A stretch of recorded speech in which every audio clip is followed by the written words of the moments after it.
Bonjour à tous et bienvenue sur boursicoté.com pour cette nouvelle analyse technique Forex et matières premières avec, semble-t-il, un signal de retournement sur cette unité de temps 4 heures, donc pour cette paire de devises euro-dollar, avec des cours ici qui évoluaient bien sous la moyenne mobile 20 exponentielle, et ce changement ici avec donc un changement de polarité, on revient au contact ici et on met une forte pression sur la bande de Bollinger supérieure, et sur la phase de consolidation, eh bien, on revient ici au contact de la zone des 1.10 et de la moyenne mobile 20 exponentielle. Donc clairement, il s'agit d'un potentiel point d'entrée ici à une poursuite de mouvement haussier. Si ce mouvement se confirme, on pourrait rapidement revenir ici au-delà des 1.1180. C'est à confirmer. Par contre, une rupture ici, la zone des 1.10 et la moyenne mobile 20 exponentielle fragiliserait cette reprise. Et donc, on pourrait revenir sur cette zone de point bas ici, proche des 1.0850. Sur la paire de devises livre sterling contre dollar américain, la dynamique reste bien orientée à la baisse. La rupture ici de cette zone des 1.3180 qui était identifiée ici comme zone de support majeur a donné lieu ici à un objectif sur cette zone des 1.3080. Le rebond technique qui a suivi n'a fait que valider ici la moyenne mobile 20 exponentielle et la zone des 1.3180 comme zone de résistance. Donc un support qui se transforme en résistance, c'est plutôt signe d'une continuité baissière. Et puis suite à cela, eh bien, on a repris le chemin de la baisse. Donc sur cette paire de devises, c'est très simple. Si les cours confirment ici la cassure de cette zone des 1.3080, nous aurions comme objectif une poursuite en direction ici des 1.2870. Sur l'or, malgré une consolidation juste après l'inscription ici de ce point haut, proche du point haut historique que nous avions marqué durant l'été 2020, donc l'or consolide ici juste sous les 2000 $ l'once, mais se stabilise. On voit que nous avons ici une zone de support qui est en train de se constituer sur des niveaux proches des 1972 $ l'once, zone qui était d'ailleurs la zone de point haut que nous avions ici lors de cette phase au mois à la fin du mois de février, et qui avait déjà donné des velléités haussières donc sur la tendance, puisque suite à cette première attaque, on avait consolidé, mais on était revenu ici sur cette zone des 1957 pour la casser et donc rallier rapidement cette zone d'objectif.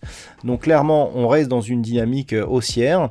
Il faudrait donc valider un retour sur cette zone des 2070 points, sachant qu'on est quasiment sur un record historique de l'or. Si une cassure haussière de cette zone venait à être observée, eh bien on pourrait accélérer avec comme objectif nos nouveaux plus hauts historiques sur le métal jaune. Par contre, sous 1957 $ l'once, il y aurait des signaux d'affaiblissement, voire de neutralisation de cette dynamique.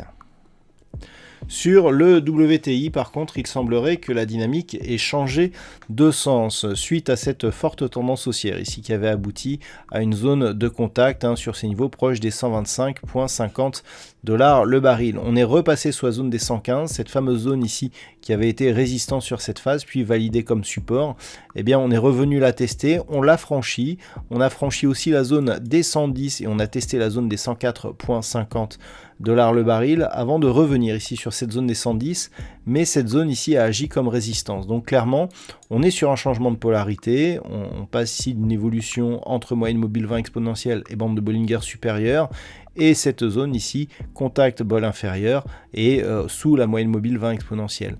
Et le fait que ce soit renforcé par un overlap ici où cette zone des 110 s'est de nouveau transformée en résistance, confirme et va dans le sens d'un retournement de cette dynamique.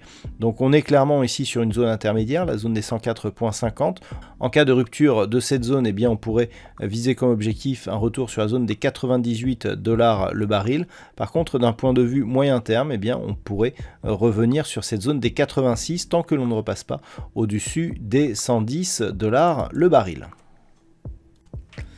Et puis enfin, sur le Bitcoin, les mouvements sont assez aléatoires actuellement. On est dans une phase totalement neutralisée qui évolue autour d'un axe horizontal proche des 39 650 $ pour un Bitcoin. Ce niveau qui avait été ici support majeur puis franchi, refranchi, et puis là testé comme support cassé sur un gap et puis résistance cassée ici, on a toujours des accélérations normalement autour de cette zone, sauf qu'actuellement il semblerait que l'on se stabilise autour de celle-ci.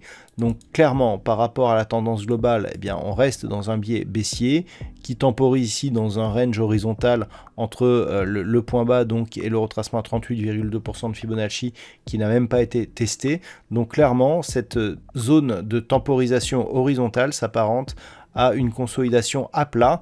Toute rupture ici de la zone des 32 920 $ pour un Bitcoin donnerait un signal de reprise de cette dynamique baissière avec comme objectif des points relativement bas, puisque si on écarte un petit peu cette vue et que l'on passe par exemple en daily, cette zone que nous avons ici des 32 650 ouvrirait la voie à un retour, voire à une cassure de cette zone majeure des 30 000 $ pour un Bitcoin. Une rupture de cette zone des 30 000 nous donnerait un signal de retournement majeur sur la tendance moyen-long terme. Voilà donc ce que l'on peut dire sur cette analyse technique Forex, matières premières et Bitcoin. Je vous souhaite de passer une bonne soirée. On se retrouve dès demain pour d'autres analyses techniques, toujours sur le site boursicoté.com.